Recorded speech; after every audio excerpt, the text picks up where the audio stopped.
როგორც წესია ეს დედიკოები და ეს ფერიები და გადამრჩენლები, ეს სამი კომპენსატორული როლი, როგორც წესი არღვევენ სიკეთის კეთების კანონებს. და ბოდი ბარემ უცბად ამასაც ვიტყვი, რომ პირველი კანონი ჟღერს ესე, რომ თუ არ გთხოვენ, არ დაეხმარო არავის, უნდა იმან აიღოს პასუხისმგებლობა და გთხოვოს, ხო?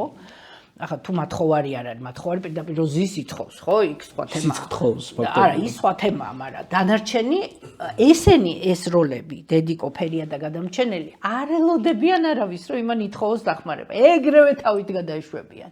ანუ პირველ კანონს ყველა ვარიანტში არღვევენ. და მე ვფიქრობ მეორე კანონსაც და ნახეთ როგორ ჟღერს ახლა სიკეთის კეთების მეორე კანონი, რომ თუ გთხოვა აიღო პასუხისმგებლობა, მოვიდა და გთხოვა ადამიანმა დახმარება, მაშინვე არავითარ შემთხვევაში არ უნდა დაეხმარო, კარგად უნდა მოიფიქრო, ეს მართლა შენი დასახმარებელია, თუ ის თავის პასუხისმგებლობას შენ გკიდებს. და როგორც წესი შენ გკიდებს, თუ ესეა, უბრუნებ უკან პასუხისმგებლობას იმ ადამიანს და ეუბნები, რომ მე ახლა შემიძლია ამის გაკეთება, მაგრამ არ გავაკეთებ, იმიტომ რომ ეს შენი გასაკეთებელია. შვილებთან ძალიან უჭირთ ქართველ დედებს ეგა, რომ აი ეს შენი ასალაგებელია და მე არ აგილაგებ, მაგრამ მე ვერ ითმენს და მაინც ულაგებს, ვერ ითმენს და ჩანთას მაინც შაულაგებს, ვერ ითმენს და ტანსაცმელს მაინც თვითონ დაუდებს მეორე. არა, ის მისი პასუხისმგებლობა. კი ის მოვიდა გთხოვა, რომ აუ დედა რა მოდი რა და ხალხისა და ჩანთა ჩამილაგე რა მეზარებ. უნდა უთხრა, რომ მე მაგ ეხა 5 წუთი რომ ჩანთა ჩაგილაგო, მაგრამ ეს შენი გასაკეთებელია და უნდა მოეფერო აკოცო, კი არ უნდა უთხრა შეუძლელო და რაღაც. არა. მაგრამ ვინ აკეთებს ამას? ოღონდ მოიშოროს ის და რაღაცა, ხო?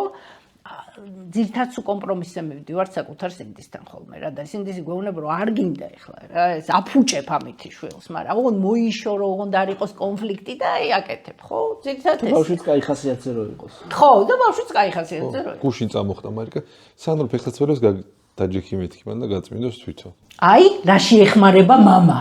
აი, ძალიან კაი მაგალითია. ძალიან კაი მაგალითია, დედას უჭირს ეს ჭიპლარის გადაჭრა და მამა ეხმარება, რომ დედასთან გადაჭრას ჭიპლარი. აი, ცოცხალი მაგალითია. სურამში რო ჩავალთ ხოლმე, თქვათ ხანდახან წყალი არ მოდის და წყალი ამოსატანე და ავიღებ და ჭურჭელს რაღაცას მივდივარ დედა გოგი ბავშვს ნუ უშვებ წყალზე. ხო. რა ბავშვია, დედა 40 წლის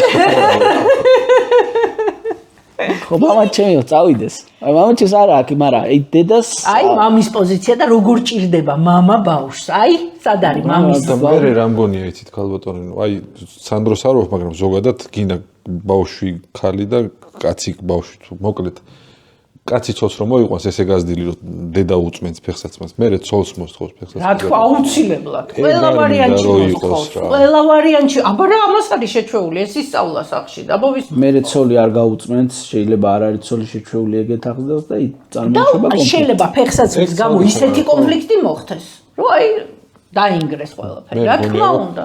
ცოლი არ მოყავს კაცი, იმის თუ ფეხსაცმელები უწმინდოს რა. ნამდვილად. ნუ გემრიელი საჭიროება გაკეთე ხო? რატომ ის გემრიელი საჭიროება ვაკეთებ ჩემო ვიჩო?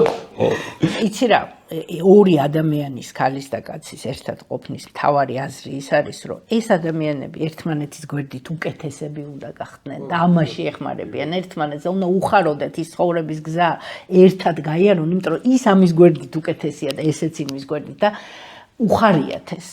ის კი არა რომ პირიქით დამცირება. ისე კი არ გაიგოს ვიღაცამ რომ ფეხსაცმლის ვის ცოლი ვინც ფეხსაცმელს წვენს ვაკნინებ. თუ ეს არის ურთიერთშეთანხმებით და რა თქმა უნდა. სურვილით აბსოლუტურად ყველაფერზე შეთანხმება შეიძლება. აი აბსოლუტურად ყველა თემაზე და კარგია ეს თემა რომ წამოჭერი. შეიძლება სულად შეთანხმდა ის ცოლ-ქმარი იმაზე რომ აი შენ ხანდახან დარეცხე თებშები რომ მე ძალიან არ მომბესდეს და მე ხანდახან გავწმინდავ შენ ფეხსა. რატომაც არა? გავწმინდავ სიამოვნებით შეთანხმებაც არ იყოს და ეს არის რაღაც შეურაცხყოფელი არ იყოს, მაგრამ ის რომ იმპერატიულად რომ ადექალო გაწმინდა ეგრე ბოდიში. ხო, რა თქმა უნდა.